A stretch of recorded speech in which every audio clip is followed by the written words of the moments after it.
right, welcome everybody. I'm sitting down today with Aaron Dale, Canadian Armed Forces veteran and current Toronto Police Service member, here to talk about some amazing stuff that he's working on. Thank you very much for being here, Aaron. Yeah, thanks for having me. I'm excited to be here and chat with you for a bit. It's been a while since I last saw you. Yeah, it has. It has been a bit. So just so folks are aware of kind of your background and where you come from and how you got here, can you just give a quick top line on your CAF service and how you got into TPS? Yeah, so I started I live in the suburbs outside of Toronto, and I went through school, and then I went to college for policing, and then university for criminology, and then I applied to several different organizations. At that time, I was doing the military reserves, and my dream was to be a police officer all the time, and I thought that I needed more experience to be a police officer, so I joined the Army when I was 19 years old to experience it, and I kind of fell in love with the military. But after school, I kind of shot resumes out everywhere, and the nuclear security was actually the first people to hire me at Ontario Power Generation. So I stopped doing military, and I kind of put the pursuit of a career in policing on hold, and I went into nuclear security. I was on an emergency response team, and I eventually attacked other nuclear power plants to test their security, and then completed by going into their management as a security advisor. And I just wasn't overly satisfied or fulfilled, and I kind of wanted a bit more. And then I was still doing the reserves, and I was a sergeant in the Ontario Regiment, a reserve unit outside Toronto. And I decided I wanted to try selection because I've always dreamt of being special operations an operator. And I went on selection. I was successful, and I quit the job at the nuclear plant. And my parents weren't the proudest of me because of that.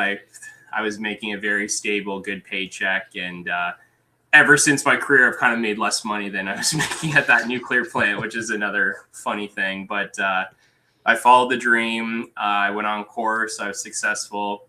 I did a lot of deployments in Central America, and eventually had some challenges at home, and had a child, and ended up going into transferring my career into the city of Toronto for Toronto Police. And I started in 2018.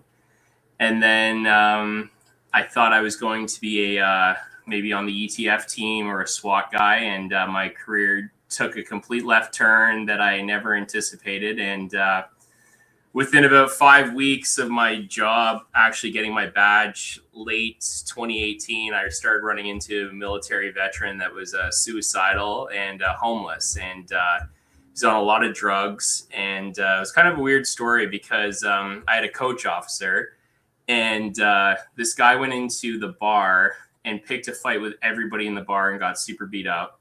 And then he went into a second bar, picked a fight with everybody in the bar and got super beat up. And then he went into a third place and picked a fight again and got beat up a third time. And then that person called 911, but all the bars called 911. And everybody just sent cop cars down to this area. And I was as brand new can be. And I was kind of excited. And we all got down there, and I was just kind of hanging out. The problem was gone. Everything was done. And they kind of like looked at me as the new guy and the recruit with a couple weeks on the job. And the person that called 911 was a military veteran. And he said he got robbed. But what really happened is he just picked a fight with everybody and got beat up. And they didn't really believe him because of what everybody else said, but they had to take a statement. So they said, Dale, like, recruit, rookie, you're going to take the statement. So I remember being outside the ambulance and giving myself that I love me speech to like make sure I do a good statement and remember how to do my P's and Q's and make sure everything's good to go. And I do it properly. And I get in there, and right away I key in on like a military tattoo. And I'm like, oh, you're in the military. And I'm like, sweet, we're best friends all of a sudden. And then he tried to fight me. And I was like, yeah, I was like, great. This is like, what was the tattoo? It was just on the web of his hand, one of the military units. Okay. So right away he's on a gurney, he's got tubes all over his body, he's strapped up, he's bloody, and then he starts swearing at me and yelling his unit name at the top of his lungs and telling me that he's gonna fight me. And then I was like, man, this is crazy. Like, I've been here for 5 weeks and I'm going to beat up some army guy that's strapped to a hospital bed. So then I roll up my sleeve and I show him my tattoos from the military. And then I yelled at him and told him off kind of aggressively. And right away, he just stopped and I stopped. And then we just started talking. And I was like, hey, listen, like when I got out of the army, I need to get this, and this help. Otherwise, and I'm still getting this, and this help.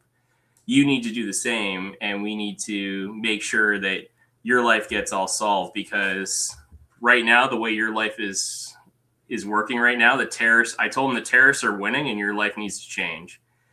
And we broke out, we cried, we hugged each other in the ambulance. Like, it was super surreal. And then I left with my coach, and my coach was just like, all right, whatever, Dale, like, you were in there forever. And we drove back to the police station, and it's like 3:00 in the morning.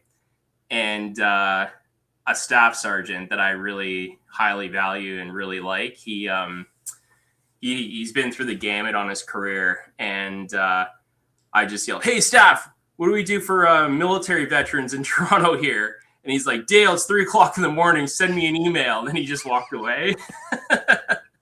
And so I did. I sent an email, and the email got forwarded to a unit commander. And then my shift was over just a little bit after the unit commander and everybody showed up for work that morning, because I was working a night shift. And then just as I was leaving, they're like, Dale, unit commander wants to go and talk to you. And I was like, okay. And then I just walked off like a 12-hour shift and into his office. And he's like, okay, I got your email. I was like, okay. And then I started this journey about the Military Veterans Wellness Program, which essentially we wanted to create something to help military veterans in Toronto. And that was about the very end of 2018. And I've been kind of living that wave for the last almost 7 years now. It's now we're in 2026. So I've been doing that almost full time for the last so many years. And it's been a complete passion project that I never expected. And I never thought I could bring value to people in that way. So it's been a very unique but fun, rewarding career. And I think it's kind of given me a lot of purpose back, because I think I lost a lot of purpose in the military, and this helped me get it back. So it's that's I guess a quick journey of how I ended up into policing, and not only into policing but into developing this program. Man, that is such a wild story. And I had forgotten about your NSO time as well, and the policing dream and the university degree in criminology. We had a very similar background moving it. Like, I completely sort of memory hold all that, but holy cow, that's serious. Or similar to how our experiences were, almost the exact same time frame as well. So so you mentioned 2018. How quickly did it start spooling up and gathering momentum to pull you off of your uniform policing role to, like, they knew they had something here? So I think they knew they had an idea that was plausible. I was still a 5-week guy, so they didn't really know if I was capable of doing anything, I think.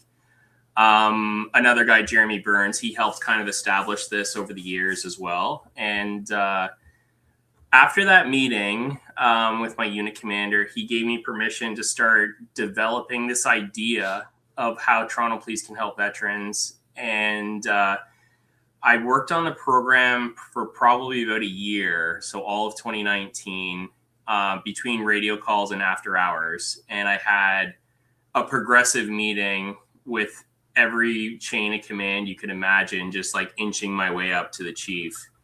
And everybody ripped apart my idea and changed it around. And I had this idea that was like this big, and now they shrunk it to like a more manageable thing. And I had the idea cops could do anything and everything. And I had a lot of people narrow that down and say, okay, we want cops to do this and this, but not all of that. Because I didn't have that much experience with the military. that much experience with how Toronto Police operates because I was such a new person. But I like to talk about diversity a little bit too, because I don't really look like a stereotypical diverse person. I mean, much like you, for Toronto. But Yeah, the yeah, interesting fair enough. thing is, I come with a very unique lived experience, and I have was the ability to see a unique problem and provide a unique solution, and that's the heart of diversity right there.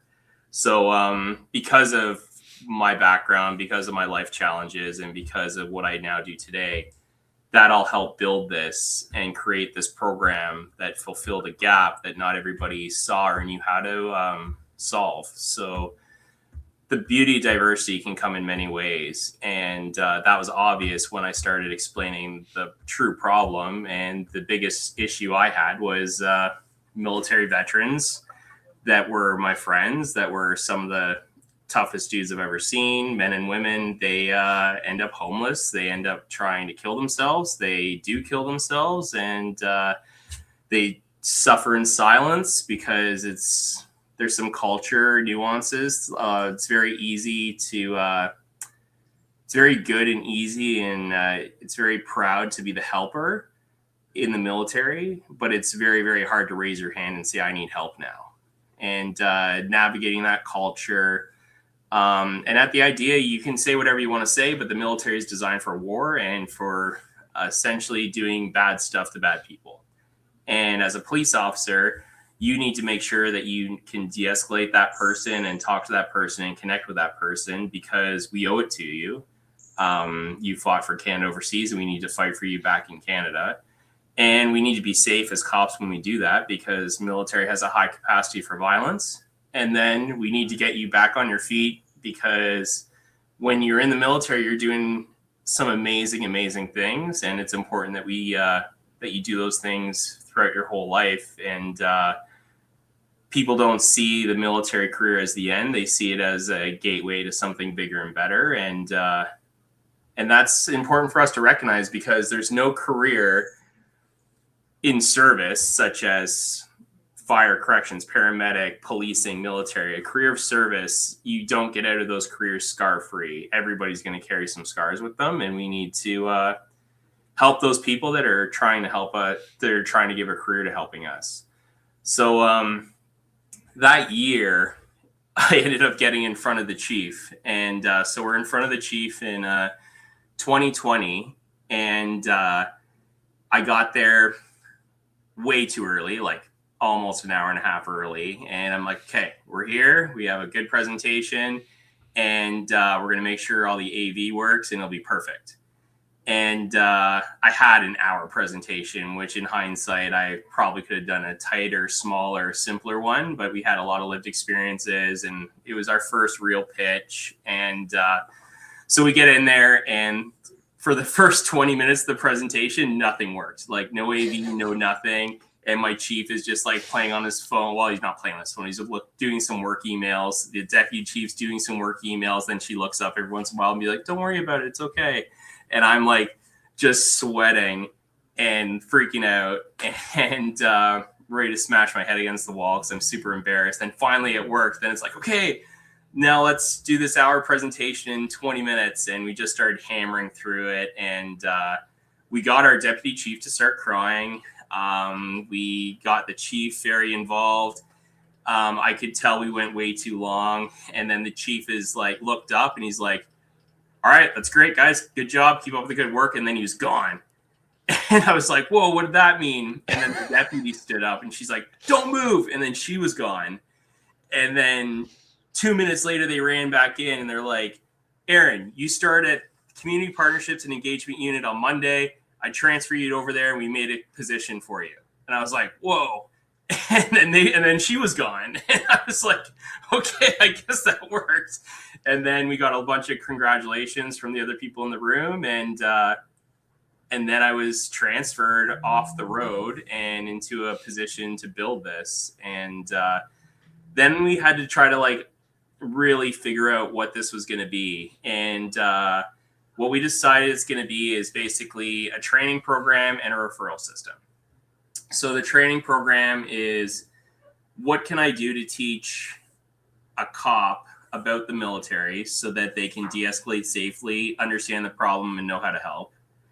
And then how do we get every frontline police officer to have the ability to take that veteran that's suicidal, homeless, and directly put them into the social supports that essentially help save my life? So Veterans Affairs Canada, the Royal Canadian Legion, and the Department of National Defense's OSISS program, Operational Stress Injury Social Support.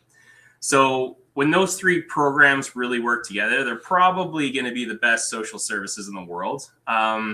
It's not popular or common thing to say because sometimes those organizations are in the news very negatively, and sometimes they make veterans pretty upset. And I have to navigate that, and I have to teach our police officers how to navigate that, because everybody's had a problem with those three social services, including myself, but they've also helped save my life.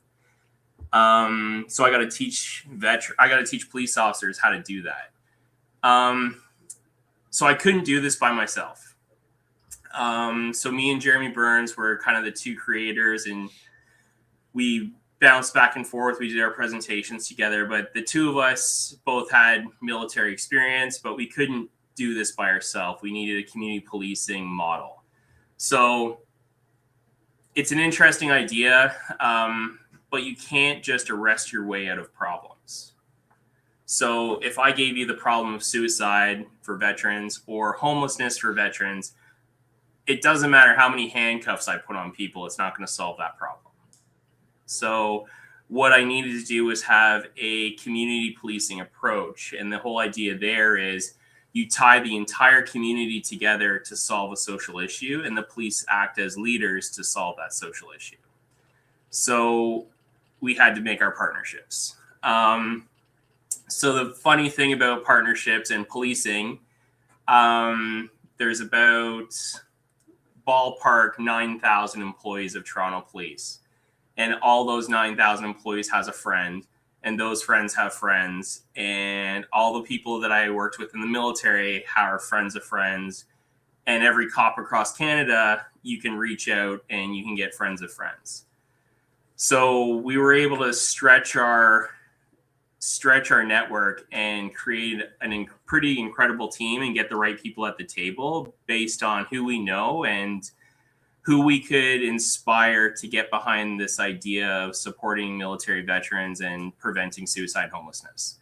So we built it to, we were with the Ontario government, the Canadian government, Veterans Affairs, the Legion, Department of National Defense, the defense scientists in the Department of National Defense, private psychological organizations, several universities, several hospitals, different doctors, different world-renowned negotiators and forensic psychiatrists. And then we went a little bit beyond that and actually got entertainers and podcasters, and we got advertising firms and TED Talks and Jocko Willings's organization. We got Five Finger Death Punch and their organization, the David Lynch Foundation, the Canadian military. And we brought all these people on board and onto our team to help. And we did that over the course of the next 2 years to create a training program. And the training program is tricky because cops are difficult to teach. And I got told it has to be online learning because of COVID. And it can't be longer than an hour because that's too much training time for a cop. So sorry to interrupt. So all this is happening in 2020 while everyone's locked down and everything's, exactly. And a lot of this is probably happening remotely, and and you were a uniform officer for like a couple months before this all spooled into about a year, and then Okay. Sorry to interrupt. I'm just trying to paint a picture here because 2020 was a lot different for a lot of people. So that's pretty remarkable. You're able to do all this stuff during that time, because it's sort of indicative of like Toronto Police and the emergency services were some of the only people that were actually working during this time. So you guys were really moving.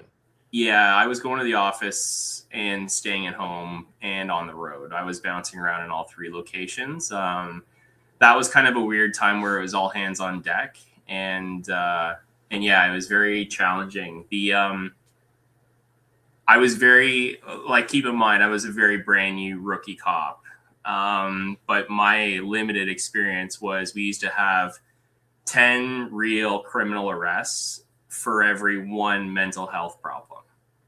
And then with COVID, it seemed to just like flip. And now we have 10 mental health apprehensions where we take a person to the hospital versus maybe 2 criminal arrests. And the whole world got stressed out and the whole world started having challenges.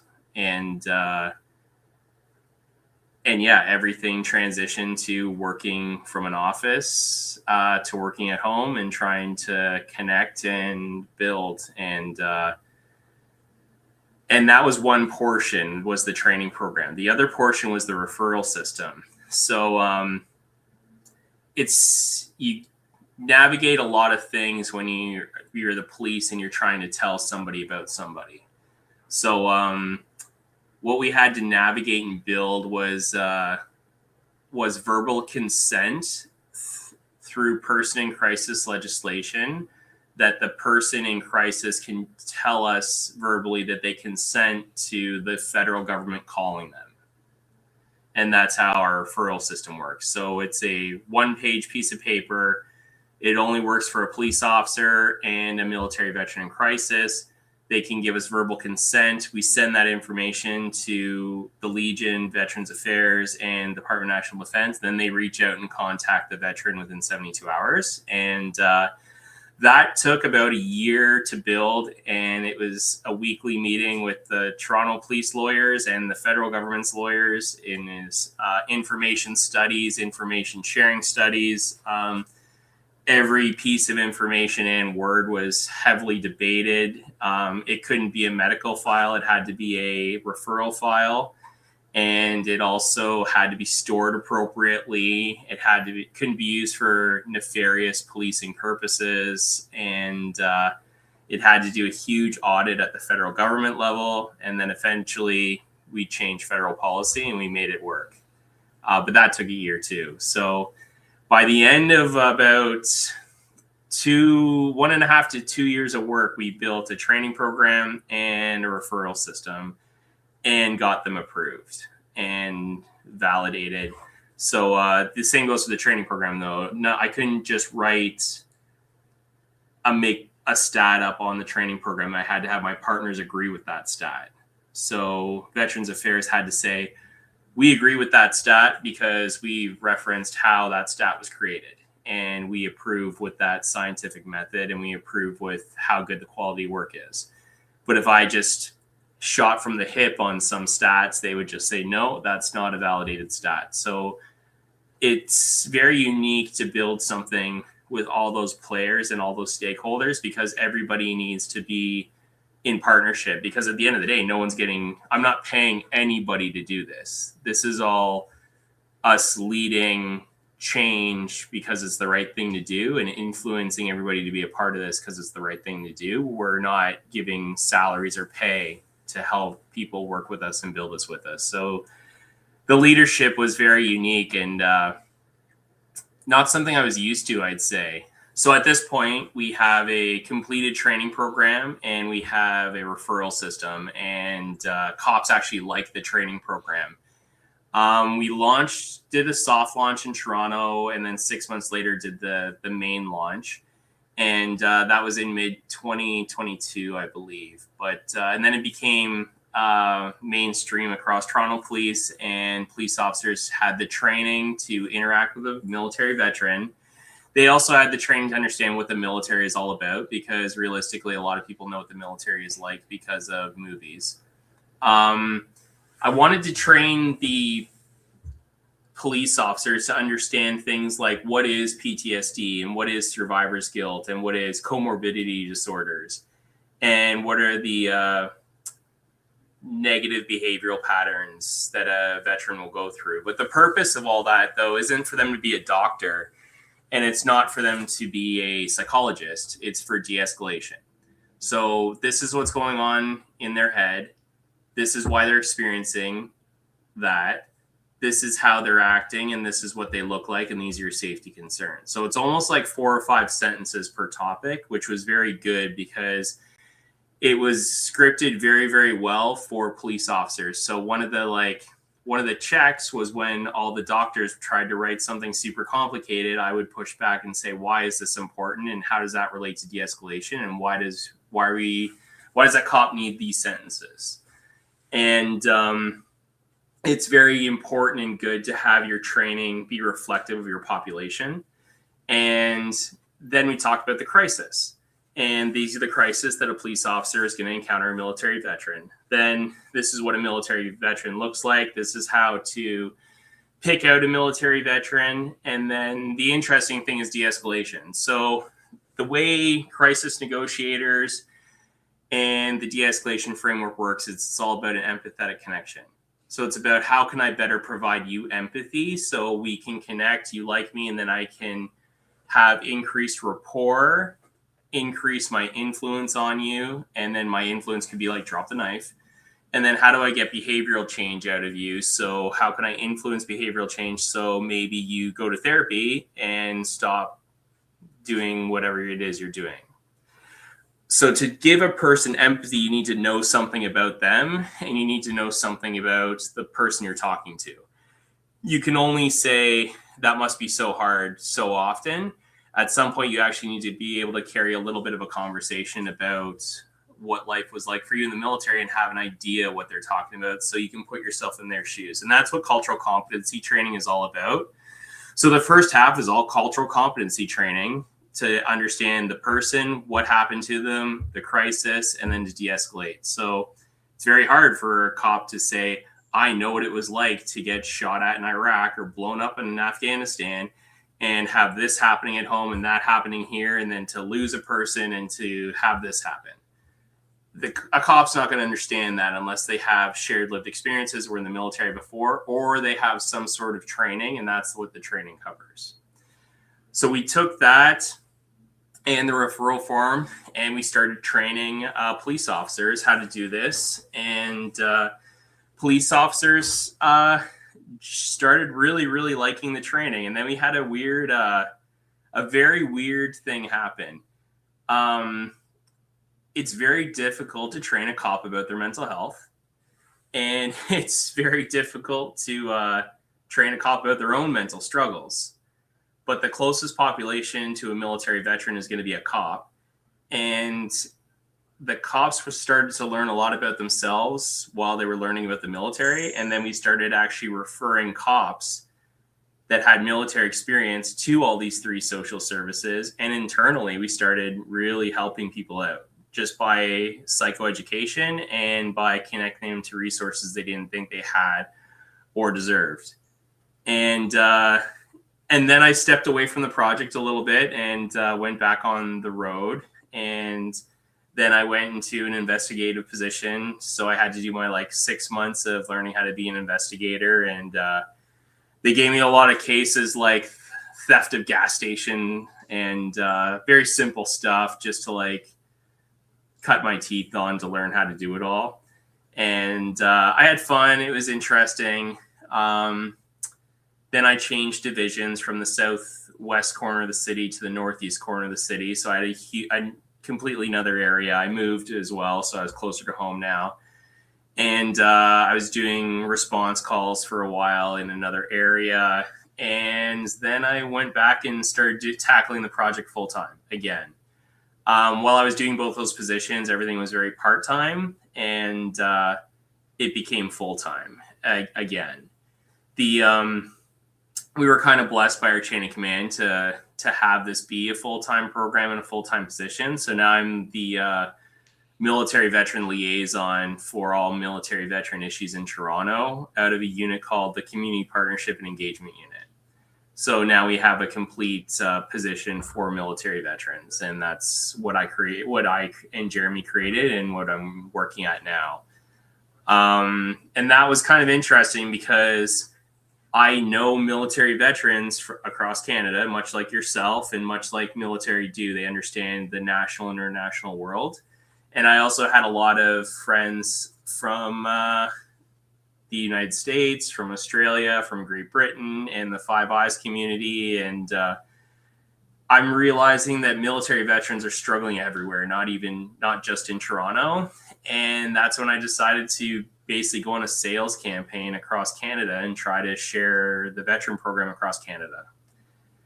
So there's about 215 police services in Canada, and there's no real mechanism to force police officers to do anything. So you can't, you can put something in the criminal code or you can put it in the Police Services Act, but you can't force a cop to do anything. And there's a lot of rules around that.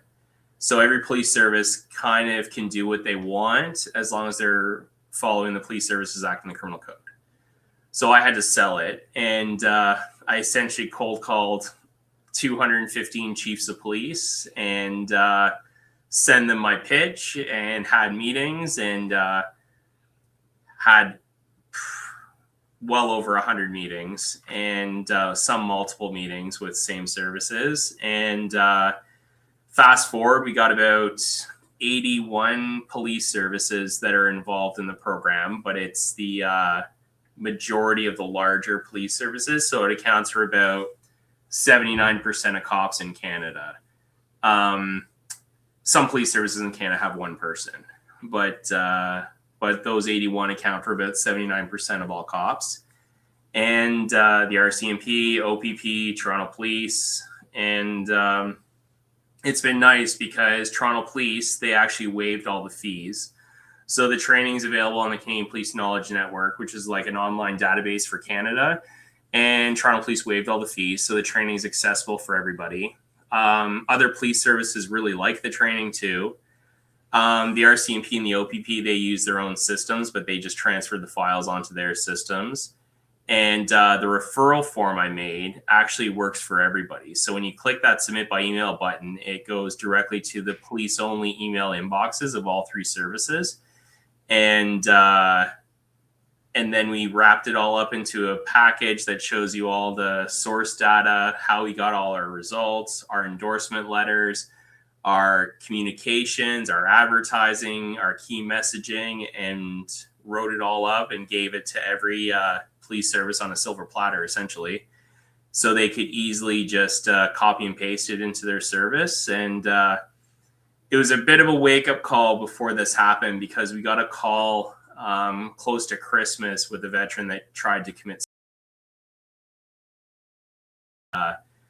It was a wake-up call that people are suffering all over the country, not just in Toronto. I've kind of started to secure myself as like the veteran guy, and now I've even had veterans specifically contact me and telling me they're, and honestly, some women actually have the biggest issues. We actually negotiated on a rooftop in Toronto with one woman that had some incredibly awful stories. And you kind of learn the stigmas and the bias that you actually have. In some regards, the one guy that I know has probably the most PTSD I've ever seen, and he's never been in a gunfight. He's just transported dead bodies for way too long. And so he's been there and around it in a unique way. But you really learn how much people are suffering and how much they need a hand out, especially because it's hard to ask for help. The military teaches you to push through the pain. I mean, when I was on selection, if a person raised their hand and said, I need help, we would help. But if that happens too often, they might not belong there. And that's a little bit in the culture. But a cop needs to understand that that culture does exist in policing too. And you need to influence them to have behavioral change. And that's what negotiations is all about. And then we started branching out internationally, which I did not expect at all. So Australia, I'm working with them right now about adapting the entire program for all of Australia. I deployed to Ukraine and built it for the Ukrainians as part of the international peacekeeping and peace support operations program that the government of Canada puts on. That was an interesting experience. I was there for about 3 months and working with the Ukrainians. The RCMP sent me to Interpol, and I presented the program to all 196 member countries for Interpol, and now they're hosting our entire training on Interpol's Global Learning Academy. But myself and the team just harmonized it to make it work for every country, not just Canada. And every country now can see how Canada supports their veterans, and maybe they can do theirs as well. It's interesting because there's been some pretty intense massacres around the world, and usually there's military veterans involved in some capacity, whether it be through planning, training, a coup. Usually a person that has a pretty good idea of the military is involved in some way or another, which is scary when you think about it. And then the United States. So the United States, we built it through the International Association of Chiefs of Police. And to build that, we partnered with the FBI and the U.S. Veterans Affairs because we wanted to be able to tell every police service in the United States what to do if you come across a military veteran. And we're continuing to foster these relationships and continuing to help them adapt the program for their home culture. And on top of that, my regular day is supporting veterans in Toronto, expanding the program, making sure there's more uptake, and helping the international community and the national community support military veterans because they need our help. And that's kind of been my very quick last several years. That is there's so much to unpack there. I feel like we should probably do more stuff as follow-up later on, just because I have so much respect for you and the Military Veterans Wellness Program, not project. I think I called it project on a previous podcast, like an absolute goon. But I wanted to give you a shout out in a couple of my prior appearances, just because people really, I think, need to know how hard you've worked and your colleagues and implementing this not just within Toronto or Ontario, but across Canada, internationally. Like this has been a very much sort of grassroots organic growth from those involved. And I'm super glad you touched on the PTSD stuff. And I had Gary Clement on last week, and he has talked at length about this with the number of threats and things that he's received personally and his family, and just trying to navigate all of that, the OSI level, like just the absolute way it can completely encompass and take over your entire life, and your everything suffers, and all those around you are feeling it as well. So this is something that is so cool and important and timely. And it was so interesting meeting you a few years ago at that football game, and then hearing you talk about it, just the enthusiasm you had, and like you just displayed right now, your ability to explain, you know what I mean, how important it is and how it got off the ground, and the other folks involved. What has been, so you mentioned Australia. So I have some family that lives in Australia, and I know that within Australian culture, at least in parts of Australia, there are a lot of barriers to respecting law enforcement, we'll call it. I'm definitely not an expert in this area, but I've been explained that there was a brief period in which I was considering a move there to a couple different fields, but I was warned basically the locals and the nationals don't really love policing there. Are you like, what are the hurdles, or what are some of the obstacles that the forces are facing that you've maybe been able to help them with or build into the program? Has anyone identified something specifically, whether it's Australia or someone else, and how did you kind of overcome that? Nationally, it's hard because no one really knows how many veterans are in their community. Military veterans don't walk around with a sign around their neck saying they're a military veteran. Like, just looking at you and looking at me right now, no one would know we're a military veteran unless we told them. Those that have been a military veteran might key in on something like a tattoo, or like a piece of clothing brand, or a pair of boots or shoes, but there's no sign around their neck. So people don't know how much of the problem exists in their community. And it's very hard to get homeless stats for military veterans, because you're asking the person to self-identify not only that they're homeless, but also they're in the military. and they've shown that that you could take any homeless stat and multiply it by 3 or 4 times to actually get a true representation.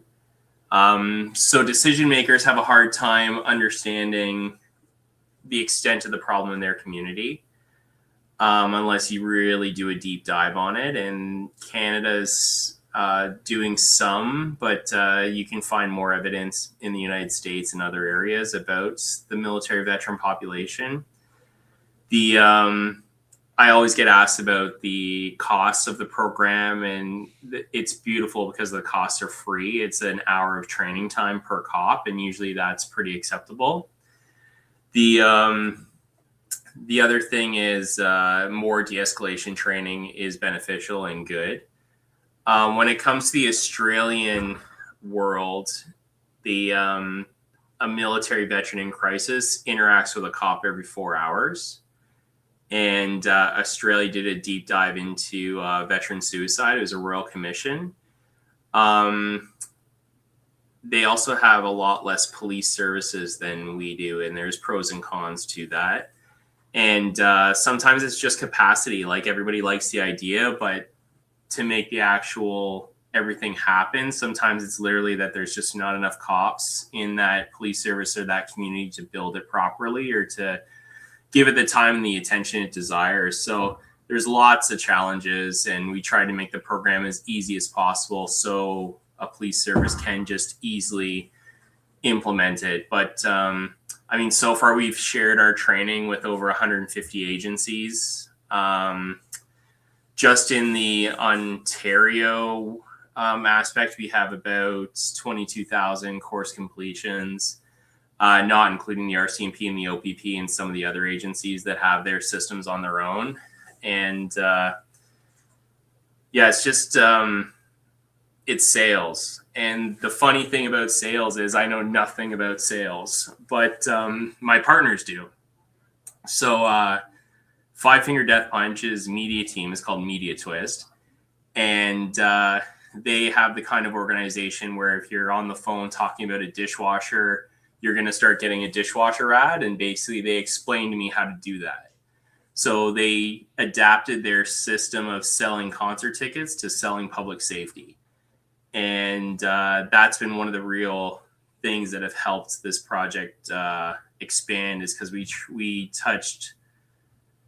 interacted with private industry and learned from private industry. And we talked about not selling concerts or shoes. We talked about selling public safety. So we learned a lot. Yeah, that's I guess I didn't really think of that. It really is, it does become a sales role where you're sitting down with the municipalities and the agencies and then basically getting them to bite on that hook and then using the training to validate you know what I mean, the concept. So this is it's just so cool, man. It's so impressive what you've been able to do and spool it up in a relatively short period of time. I think it speaks a lot to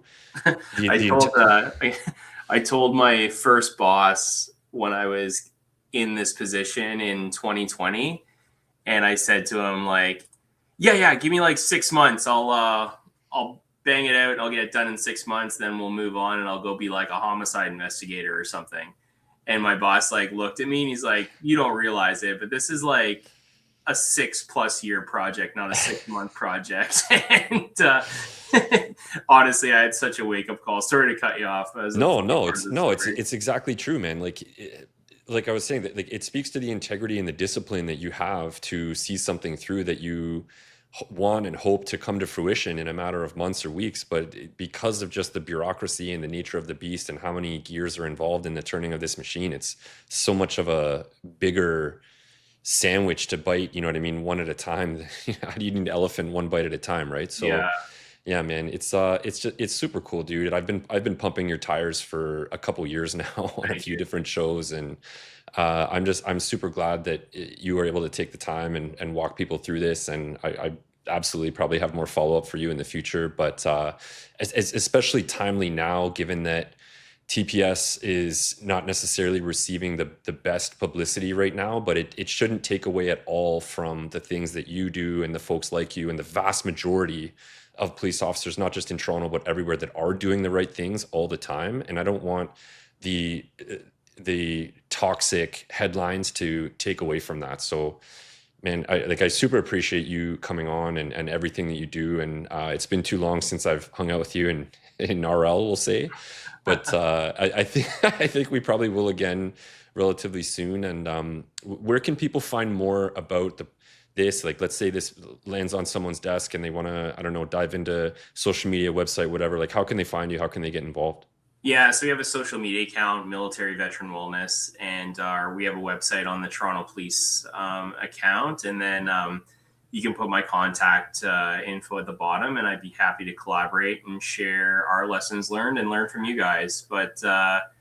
Yeah, like policing is a very hard job, and I've worked the military, I've worked the NSO, NRF kind of stuff, which is nuclear security officers, and policing is a very, very hard job. They face a ton of scrutiny, which is a good thing though, because you have a lot of power as a cop and you need to ensure that there's public accountability, and any serious allegation needs to be ripped apart and you got to do a deep dive on it, because nobody likes a corrupt cop, especially corrupt cops. I honestly hope there's a fair trial, but at the end of the day, like, if you're not doing the job and upholding the values of the career and the profession, then you don't need to belong in the profession. And what I try to do with this program is essentially have police officers make a huge social change without trying to arrest our way out of a problem, because I didn't want to see military veterans end up with handcuffs on their wrists. I mean, sometimes they do need that, and sometimes you need to protect the victim, and sometimes you need to get a person help through the courts. Sometimes you gotta get a person help through the hospital system. But to really make true social change, it's not through handcuffs. It's through partnerships and collaboration, and it's, you got to listen, you got to understand, and you got to build something together, and you can't force it, and you got to lead. And that's kind of what I've been trying to do. I don't think you've been trying to do it, man. I think you're a natural leader. I think it came across the first few minutes that I met you, hearing you again talk about this program with so much pride. And it's just super cool, man. And all the stuff you just said at the end there, I couldn't have said it better myself. Policing, I've been advocating for many years, is as hard, if not harder, than anything I've done or many folks do in the military. It's not about comparing, but it's just the day in, day out grind of first responding. You know what I mean? You only meet people on the worst day of their life almost typically. So it's like every interaction can be skewed somewhat negatively depending on that person's perception or their mental health status at that time. So man, I can't thank you enough again for being here and what you're doing. And to be honest, amazing. I'll end you with one little funny story if you got a second. Yeah, of course. I actually hated policing when I started. I thought it was like the worst career decision ever. And I thought I could help people, but it was way harder than I could have expected. And I remember I went to this scenario, and we thought this girl was going to kill herself. She was a young, like 18-year-old girl. So we threw cuffs on her, dragged her to the hospital, and had her sit with a doctor. And I was brand new, and I was like trying to build some rapport and trying to like smooth things over. And I was like carrying a conversation, and this girl made so much fun of me. Like, I thought I was like just the biggest nerd ever. And she teased me so bad. And I was like, oh man, like this girl's so mean to me right now. And she's like, just wait, I'm going to talk to the doctor, and I'm going to say this, this, this, and this. And the doctor's going to make you drive me home, and then that'll be the end of it. And that's exactly what happened. She went in there and told the doctor a big story. Doctor came out and said, yeah, take her home. And that was it. We drove her home. And she kept making fun of me the whole way home. And fast forward like 10 months. And I'm bombing around in our division. And a buddy calls me. He's like, Aaron, let's go to the new burger place in our division. And I'm like, perfect. Where is it? And he's like, here and here. And I'm like, okay, but I'm like 20 minutes away. Just grab me whatever you're having. So I get there and I'm like, oh yeah, they order for Aaron. And out comes this burger with so many mushrooms on it. And I'm like, oh my goodness, I cannot eat this burger. So I get super flustered and embarrassed. And I'm like, yeah, I can't eat this burger. This is disgusting. And I'm like, I'm sorry, we're going to have to make me another burger. I can't even look at that thing. Like, I hate mushrooms. And So do I.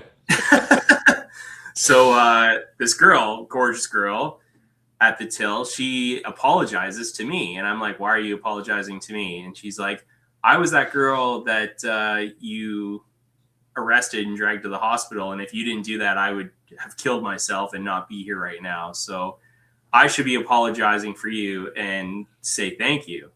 And I took my burger, paid, and I went to my cop car and I just like cried for like 20 minutes. And then I was like, okay, policing is pretty cool and pretty amazing, but in a very unique way.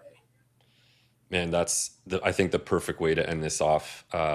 Thank you for telling that story. I love it, man. That's so cool. Thanks again for being here and all that you do. And people should go check it out. Leave some comments or questions and any of the viewers. But yeah, dude, amazing. Thanks so much. Thanks for having me. I appreciate it. Cheers, buddy.